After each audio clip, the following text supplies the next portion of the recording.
Hello student, welcome back DK sir classes. अगर आप class 12 के स्टूडेंट हैं और आपका 22 फरवरी को आपका हिंदी का पेपर है तो आज की ये वीडियो जो है वायरल मॉडल पेपर का सॉल्यूशन के साथ लेकर आ चुके हैं। देख सकते हैं सामान्य हिंदी जो यूपी बोर्ड ने खुद 2024 के बच्चों के लिए मॉडल पेपर जारी किया है, इसका संपूर्ण हल, वो भी बोर्ड एग्जाम की जो कॉपी देख रहे हैं, एक एक क्वेश्चन का बारीकी से संपूर्ण हल और बेस्ट तरीका आज की इस वीडियो में लिखने का सबसे खतरनाक तरीका बताने जा रहा हूं। तो आज की वीडियो लाइक कर देना है, चैनल पे नए हैं तो सब्सक्राइब करके जुड़ जाइए। ऐसे ही Hindi, English, physics, chemistry, bio सारे सब्जेक्ट का बेस्ट तैयारी यहाँ पे कराया जा रहा है। तो जुड़ जाइए जल्दी से फटाफट से, और इसका नोट्स भी हम आपको फ्री में देने वाले हैं, ठीक है। तो जुड़ जाइए, चैनल को सब्सक्राइब करके मेहनत कीजिए मेरे यहाँ, ठीक है। सबसे पहले मेरे प्यारे बच्चों, इस मॉडल पेपर को अगर आप हल कर लेते हैं पूरा अच्छे से तो इसी में से 60%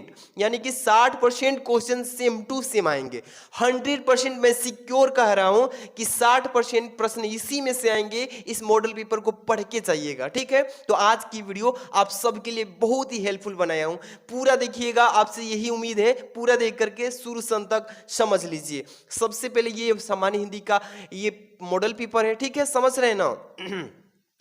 इसके बाद समय जो दिया है बाबू 3 घंटे 15 मिनट, सेम एकदम पेपर ही नमूना है ये, ठीक। नोट में दिया है प्रारंभ के 15 मिनट बच्चों को पत्र पढ़ने के लिए, ठीक है। इसके बाद दूसरा है, इस प्रश्न पत्र में 2 खंड रहेंगे, यानी कि दोनों खंड के सभी प्रश्नों को उत्तर देना आवश्यक है। ये तो सभी बच्चे को पहले से जानकारी है ना। अब हम बात करेंगे यहाँ से आपका जो हिंदी का पहला खंड होने वाला है बाबू, ये हल करेंगे, वो भी बोर्ड एग्जाम की कॉपी में, क्योंकि 22 फरवरी को, कितने बाबू, 22 फरवरी को आपको इतिहास रच के आना है, ठीक है। आपको कितना इतिहास रच के आना हिंदी में, केवल आप, यानी कि 95% फोड़ के आएंगे ना। आज की ये वीडियो आप सब के लिए वेरी वेरी, ठीक है। चलिए सबसे पहले बाबू आपको ये हिंदी का खंड क, इसके ठीक बाद यहां से थोड़ा सा रूबरू कराते हैं खंड ख के बारे में, फिर इसके बाद हम आगे बात करेंगे, ठीक है। देख रहे हैं ना, ये खंड ख दिख रहा है यहाँ पे, ये जो पेन मैं चला रहा हूं ये खंड ख है। तो यहाँ पे देखिए, सबसे पहले आपको बोर्ड एग्जाम में खंड क को हल करना मैं सिखा रहा हूं और इसको तैयार करके भी जाइएगा, ठीक है। चलिए सबसे पहला प्रश्न आएगा, ये में प्रश्न पहला में 5 बहुविकल्पी रहेंगे, कितने, 5 बहुविकल्पी, यहां तक देख रहे हैं ना, अंग तक। इसको कैसे लिखना है और तैयारी कैसे करना है, A to Z चीज हम आपको समझाएंगे। सबसे पहले पहला का क लिखा है कि शिक्षा का उद्देश्य निबंध के लेखक कौन है, ठीक है। तो शिक्षा का उद्देश्य निबंध के लेखक के पूछा है, 4 विकल्प दिया है, कौन सा सही है। जैसे कि शिक्षा उद्देश्य के निबंध के लेखक संपूर्णानंद जी हैं, आप सभी पहले से ही पढ़ के याद कर रखे हैं कि कौन है, संपूर्णानंद जी हैं, है ना। तो इसको कैसे लिखना है अभी हम कॉपी में बताएंगे। सबसे पहले क्या करते हैं, ये 5 बहुविकल्पी को फटाफट से आंसर कर लेते हैं, ठीक है, फिर इसको लिख करके बताते हैं। चलिए देखिए, ये तो हो गया ना संपूर्णानंद। इसके बाद ख नंबर प्रश्न पूछा है, लल्लू लाल की रचना कौन सी है, बताइए लल्लू लाल की रचना कौन सी है, सुख सागर है या प्रेम सागर। तो आप सभी बच्चों को मालूम है कि लल्लू लाल की जो रचना बनी है वो प्रेम सागर है। कौन सी है बाबू, प्रेम सागर। आप देखिए ये 2 क्वेश्चंस कर लिए, इसकी कॉपी में आंसर रिप्रेजेंट कैसे करना है अभी हम बात करेंगे। ग नंबर देखिए, पर्दा कहानी के लेखक कौन है। चलिए 4 विकल्प है, प्रेमचंद जी, जयशंकर प्रसाद जी, अमरकांत जी, इसके बाद यशपाल। तो सभी बच्चे हमारे जानते हैं कि प्रेमचंद की जो कहानी है यानी पर्दा जो है ये किसकी है, यशपाल जी की। किसकी है बाबू, यशपाल जी के द्वारा लिखा गया पर्दा कहानी है, ठीक है। इसके ठीक बाद चौथा नंबर देखिए, घ नंबर, आवारा मसीहा के रचनाकार कौन है। आवारा मसीहा जो है इसकी रचना किसने की है, विष्णु प्रभाकर जी, राम वृक्ष बेनीपुरी। तो सभी बच्चे जानते हैं कि सर हाँ, विष्णु प्रभाकर जी ने आवारा मसीहा को रचा था।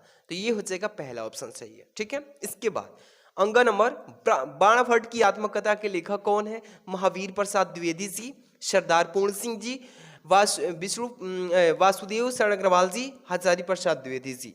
आप प्यारे हमारे बच्चे, आप जानते हैं कि बाणभट्ट की जो आत्मकथा जो लिखे थे वो हजारी प्रसाद द्विवेदी जी लिखे थे। ये चौथा विकल्प सत्य है, ठीक है, ये हो गया। इसके बाद टोटली मैंने कितना कर दिया बाबू, ये 5 क्वेश्चंस कर लिया। अब इसको कॉपी में कैसे लिखना है, क्योंकि खंड क से स्टार्ट कर रहे हैं। चलिए आप सभी हमारे डियर स्टूडेंट, आपको ये फर्स्ट पेज का मैं भरना सिखा भी दिया हूं, और इसका मैं एक अलग सा वीडियो लेके आने वाला हूं कि कैसे 10 नंबर वाले रोल नंबर को भरें, कैसे कॉपी में अपना विषय भरें, पेपर कोड भरें, सारी चीज़ें को कैसे भर के एक यूनिक वीडियो देने वाला हूं कल ही। ठीक है, ये देखिए पेपर का फर्स्ट पेज कहलाता है कॉपी का। इसके बाद यहाँ से स्टार्ट होता है आपका सॉल्यूशन के लिए कॉपी स्टार्ट होती है। ठीक है, सबसे पहले मेरे डियर यहाँ पे देखिए खंड क, कौन सा पेपर हल कर रहे हैं, खंड क। यहाँ पे खंड क का पार्ट कर रहे हैं तो खंड क लिख लेंगे सबसे ऊपर, समझे। इसके बाद प्रश्नोत्तर संख्या पहला, आप सभी ऐसे लिखिएगा, अंडरलाइन कर देना है प्रश्नोत्तर संख्या पहला। पहला लिखने के ठीक बाद अब छोड़ दीजिएगा उसमें। अब पहला का जितने भी कितने प्रश्न है, 5 है, क ख ग घ अंग, 5 है ना। इसी तरीके से क ख ग के अंग के रूप में लिखना है। अब देखिए पहला का क का दूसरा ऑप्शन सही था, कौन सा, यहाँ पे देखिए जरा।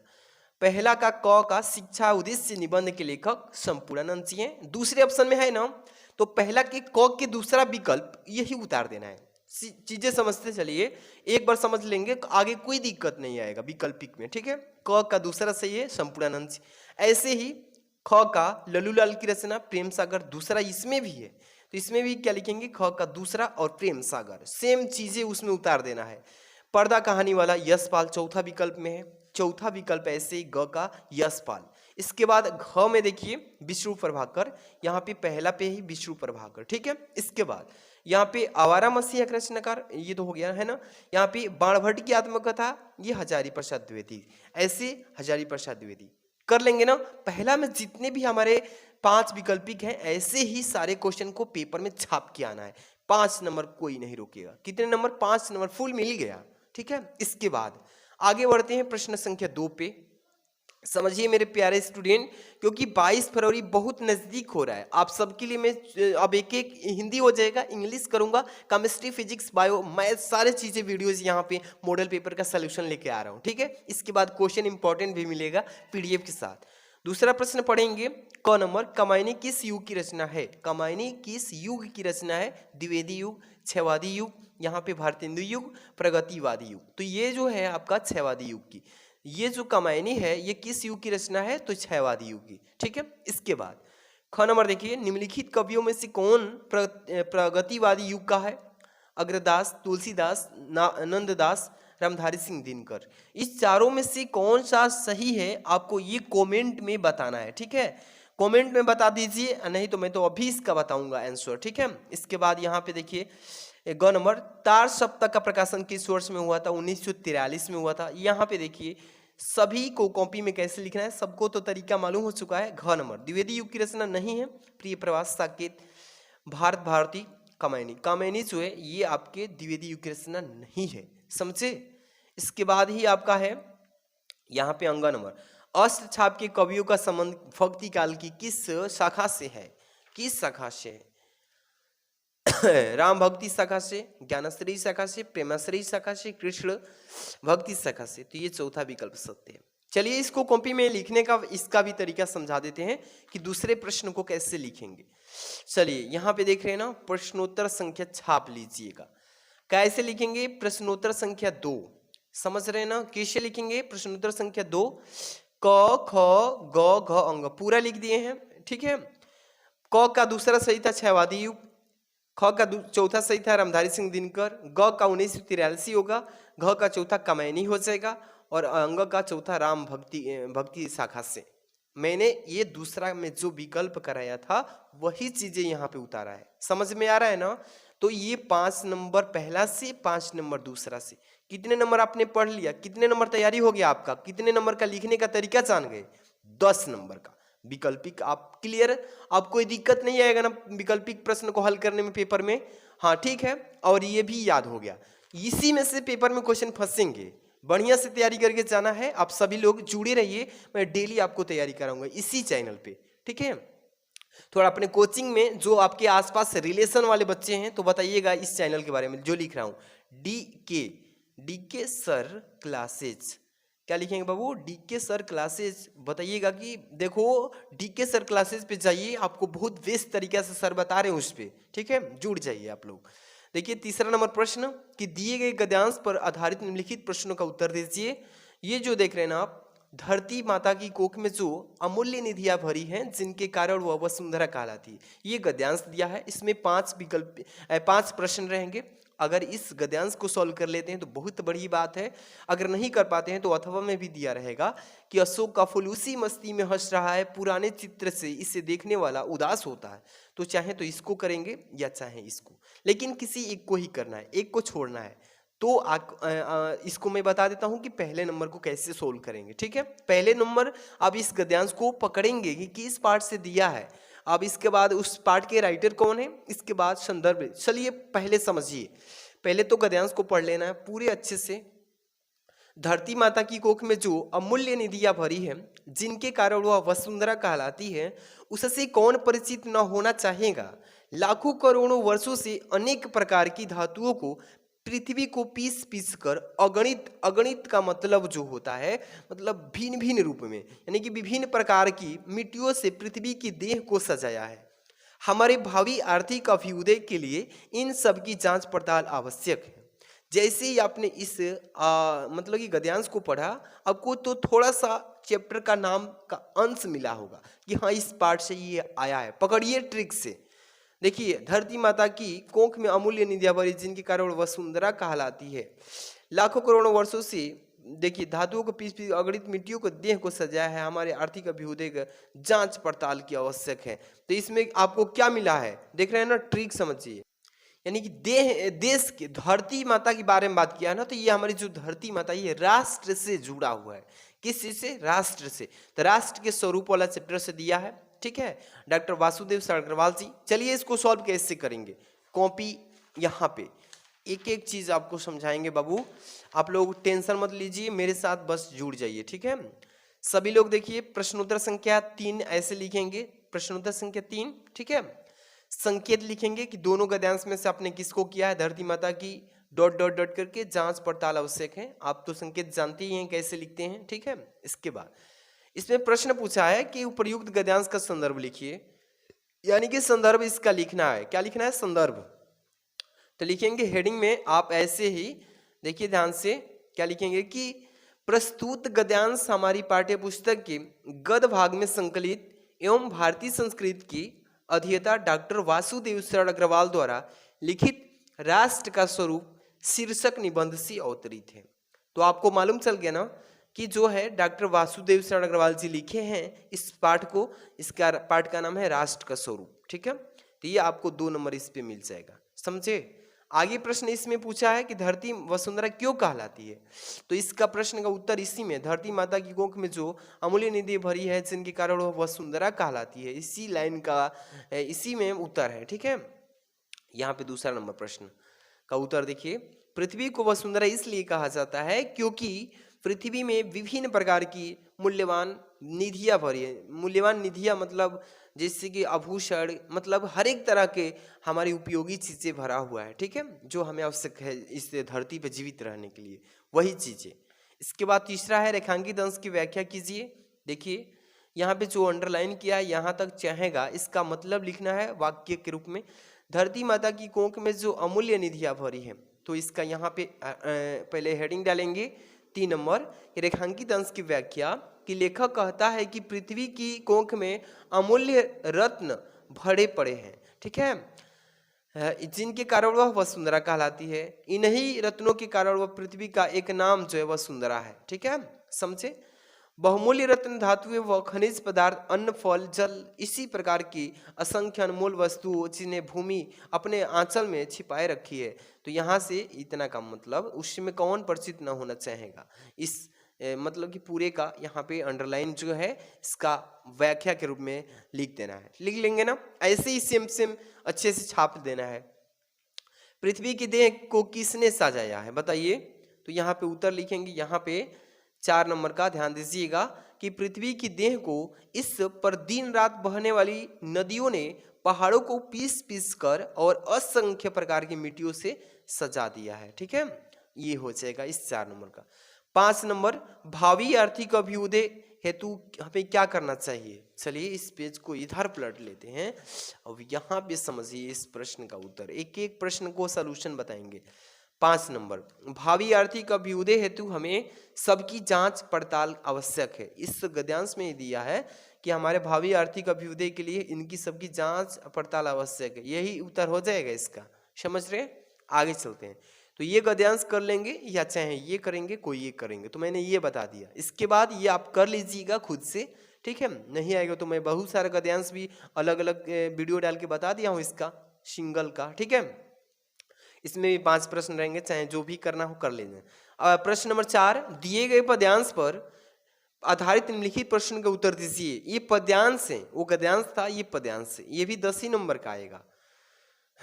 देखिए यहाँ पे लिखा है, दुर्बलता का ही चिन्ह विशेष शपथ है, पर औलाजन के लिए कौन सा पथ है। यदि मैं उकसाई गई भरत से हूँ, ये देखिए ये भी दिया है। तो ये चाहे तो करेंगे या यहाँ पे भी दिया है, ठीक है। यहाँ पे देखिए, यहाँ पे भी मैं दिखा दूं, यहाँ अथवा में दिया है, ठीक है। तो चाहे तो इसको कर सकते हैं। तो बहुत सारे बच्चे कहते हैं कि सर मान लीजिए कि मुझे अथवा वाला कोई प्रश्न आ रहा है, तो उसको मैं कॉपी में कैसे हल करूंगा। तो ये भी तरीका लिखने का जानकारी होना चाहिए ना, कि अथवा वाला क्वेश्चन मान लीजिए कि आपको आ रहा है, तो कैसे कॉपी में लिखेंगे। तो चलिए मैं यही बता देता हूँ, ठीक है। जैसे कि लिखा है कि लज्जाशिला पथिक महिला जो कहीं दृष्टि आए, होने देना विकृति वसना तो न तू सुंदरी को, ठीक है। जो थोड़ी सी श्रमिक वह हो गोद में ले श्रांति खोना, होठों की और कमल मुख की मलनताएं मिटाना, ठीक है। इसके बाद यहाँ पे भी लिखा है 4 लाइन, कि कोई कलांता कृषक ललना खेत में जो दिखावे, जाता कोई जलद यदि हो व्योम में तो उसे ला, धीरे धीरे परस उसकी क्लांतियों को मिटाना, छाया द्वारा सुखित करना तप्त भूतंगा को। जैसे इस मतलब कि पद्यांश को आपने पढ़ा, इसको सॉल्व करना चाहते हैं तो देखिए कैसे बोर्ड एग्जाम में इसको अथवा वाला को करेंगे। बहुत सारे बच्चे को जानकारी नहीं होता है। देखिए सबसे पहले क्या करना है बाबू, प्रश्नोत्तर संख्या 4 हो गया ना। अब यहाँ पे ही लिख देना है अथवा, तो एग्जामिनर जो कॉपियाँ चेक करेगा ना, वो समझ जाएगा कि हमारी स्टूडेंटवा जो है ये अथवा वाला पद्यांश किया है, ऐसे लिख लेंगे, ठीक है। अब यहाँ पे संकेत लिखेंगे, क्या संकेत में लिखेंगे कि लज्जाशिलक पथिक, लज्जाशिला पथिक डॉट डॉट करके लास्ट में से तप्त भूतंगा को लिख दीजिएगा, चाहे मलनताएं मिटाना। देखिए यहाँ पे मैं गलती लिख दिया हूँ, ये वाला नहीं, यहाँ है लास्ट, ठीक है। तो आप ऐसी गलती नहीं करना बाबू, आपको मैं इसलिए लिख दिया हूँ, थोड़ा दिमाग पे आपको दिखा देना कि मैं तो गलती कर दिया हूँ, बट आप ऐसी गलती मत कीजिएगा, ठीक है। तो ये हो जाएगा संकेत, पूरा लिख लेंगे। इसके बाद उपर्युक्त पद्यांश का संदर्भ लिखिए, रेखांकित अंश की व्याख्या लीजिए, और इसमें प्रश्न जो है इसका उत्तर इसी में से देना है। चलिए पहले संदर्भ लिखते हैं इसका। हाँ बढ़िया से ध्यान दीजिएगा, संदर्भ लिखेंगे पहले कि प्रस्तुत पद महाकाव्य अयोध्या सिंह उपाध्याय हरिओ जी द्वारा प्रिय प्रवास से हमारी पाठ्य पुस्तक के पद भाग में संकलित पवन दूती का शीर्षक काव्यांश में उद्धृत है, ठीक है। ये हो जाएगा इसका संदर्भ, जो कि 2 नंबर यहाँ से मिल गया, ठीक है। ऐसे ही छाप के आना है, संदर्भ लिखना होगा तो बढ़िया से, कि प्रस्तुत पद महाकाव्य अयोध्या सिंह उपाध्याय हरिओ जी द्वारा प्रिय प्रवास से हमारी पाठ्य पुस्तक के पद भाग में संकलित पवन दूती का शीर्षक काव्यांश से उद्धृत है। हो जाएगा ना, 2 नंबर क्लियर हो गया। ऐसे ही आपको भी छाप देना है। ये हो गया। रेखांकित अंश की व्याख्या बोला है इसमें, ध्यान दीजिएगा। तो ये जो 2 लाइन दिया है ना, जो थोड़ी सी श्रमिक वह हो गोद ले श्रांति खोना, होठों की और कमल मुख की मलनताएं मिटाना, 2 लाइन का यहाँ पे रेखांकित अंश की व्याख्या।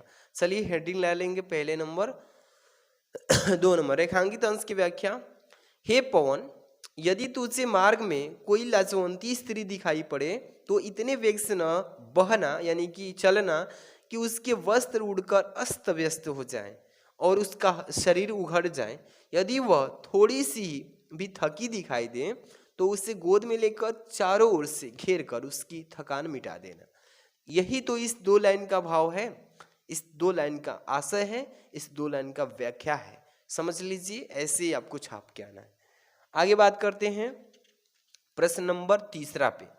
राधा लज्जाशिला पथिक महिला के विषय में क्या कहना चाहती है बताइए।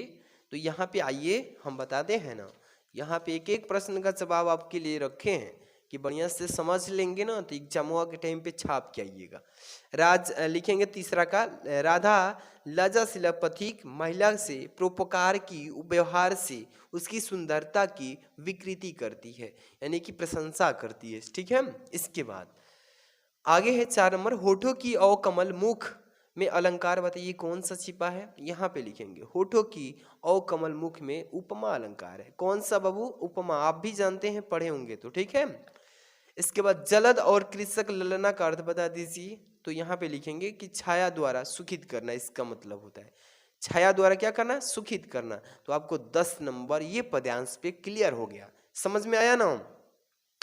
इसी तरीके से आपको छाप छाप के लिख देना है।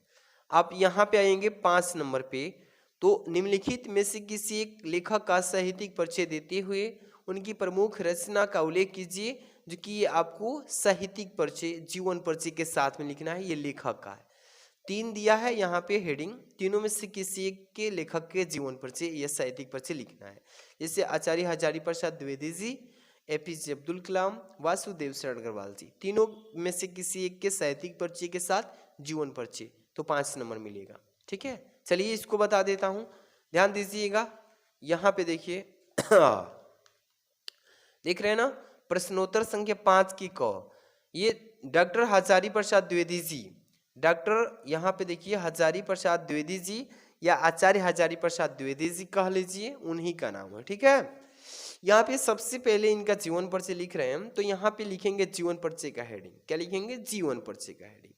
समझ में आ रहा है? देखिए जीवन परिचय में क्या क्या मेन चीज होता है, जिस सन में जन्म लिए, जिस सन में मृत्यु हुई, उनके माता पिता का नाम, उनके जो कार्यकाल था उसमें कितना प्रमोशन किए अपने कार्यकाल में, उनके बारे में ब्लैक पेन से लिखेंगे कि जीवन परिचय हेडिंग में कि आचार्य हजारी प्रसाद द्विवेदी जी का जन्म सन 1907 ईस्वी को बलिया जिले के दुबे छपरा के ग्राम में हुआ था। किस सन में हुआ था? 1907 ईस्वी में इनका जन्म हुआ था। तो ब्लैक पेन से आप छापिएगा पेपर में। ठीक है, अब यहाँ से आगे चलेंगे। पिता का नाम अनमोल द्विवेदी और माता का नाम ज्योतिमती था। ठीक है, द्विवेदी जी सरयू पाणी ब्राह्मण भी थे। ठीक है, और इनके बचपन का जो नाम था वैद्यनाथ द्विवेदी था। ठीक है, इसके बाद लिखेंगे कि 18 मई सन 1979 ईस्वी को हिंदी का यह महान पुत्र स्वर्ग में लीन हो गए।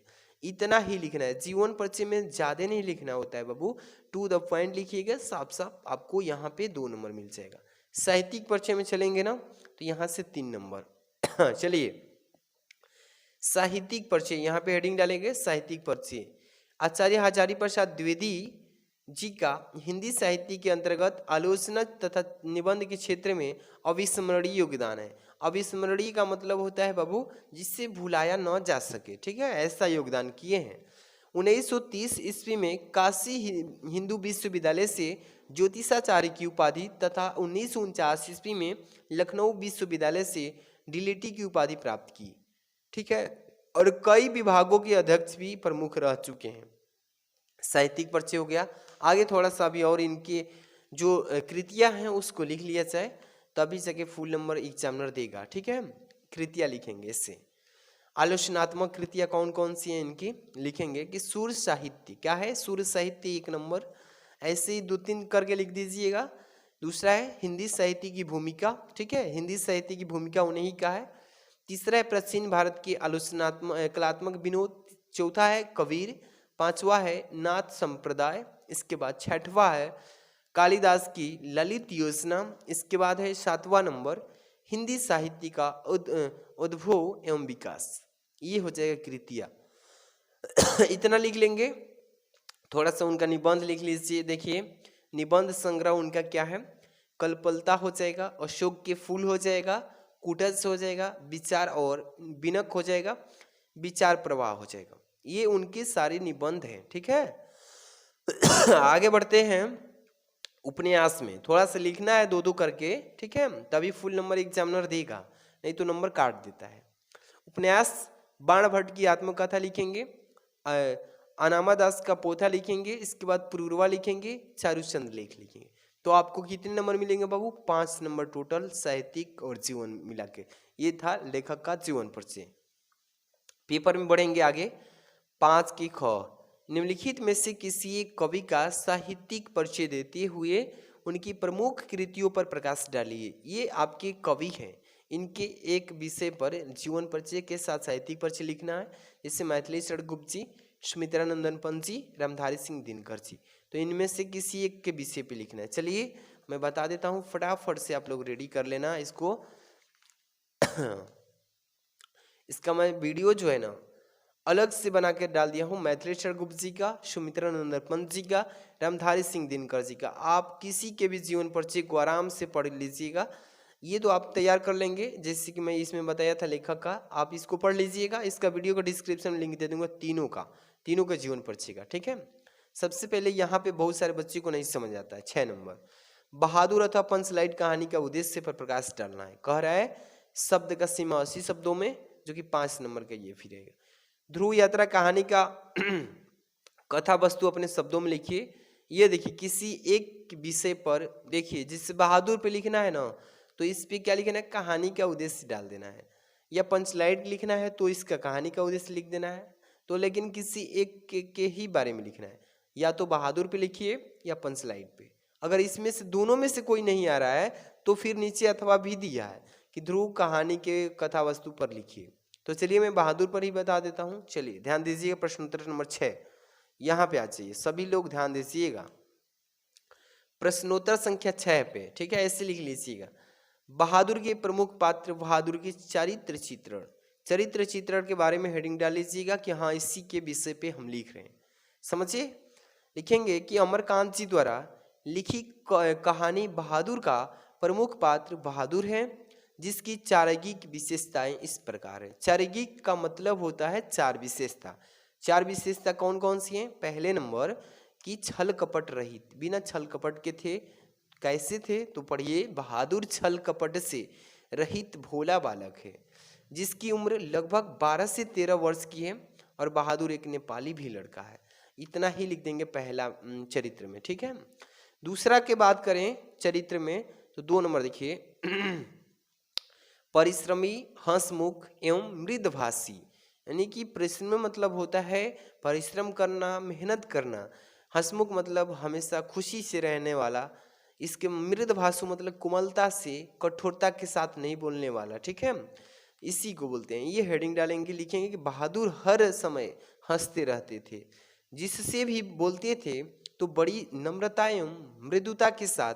वह अत्यधिक परिश्रमी है, पूरे घर के सदस्यों का काम अथक करता है। इतना लिख लेंगे ना। इसके बाद हम बात करेंगे आगे, अभी इसमें है तब आगे चलेंगे। यहाँ पे देखिए तीसरा नंबर, सहनशील, ईमानदार एवं सच्चे हृदय वाला है, ठीक है। इतना हेडिंग डालेंगे, लिखेंगे बहादुर सत्य हृदय है, वह ईमानदार होने के साथ साथ सच्चे मन वाला बालक है। इतना लिखेंगे। इसके ठीक थोड़ा सा आगे लिखेंगे, ठीक है। क्या लिखेंगे? किशोर उससे बार बार बदसलूकी करता है, परंतु वह थोड़ी ही देर में भला कर देता है, यानी भुला देता है, ठीक है। लेकिन जब उससे माँ बाप की गाली कोई देता है तो उस बहादुर की स्वाभिमान जग जाता है। इतना लिख देंगे। इसके बाद अगली हेडिंग जो होगी उसका गुण का ये है, मातृ पितृ भक्त, माता पिता का सच्चा भक्त था, सेवक था। ये लिख लेंगे हेडिंग। इसके बाद लिखेंगे कि बालक बहादुर अपने माता पिता के प्रति भावी भावना रखता है, अपने कमाए पैसे माँ को ही देना चाहता है। इस प्रकार हम देखते हैं कि बहादुर एक व्यवहार कुशल, स्नेही एवं ईमानदार बालक है। उसका चरित्र पाठक को अपनी ओर आकर्षित करता है। इतना ही लिख देंगे तो 5 नंबर मिल जाएगा। समझ रहे हैं? ये था आपको ये 6 नंबर क्वेश्चन में कहानी का उद्देश्य लिखना। ऐसे ही लिखना है आपको।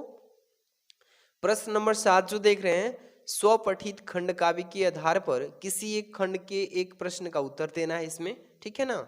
जिससे कि शब्द का सीमा भी 80 शब्दों में, 5 नंबर का ये है। पहला है श्रवण कुमार खंड काव्य के नायक का चरित्र चित्रण कीजिए।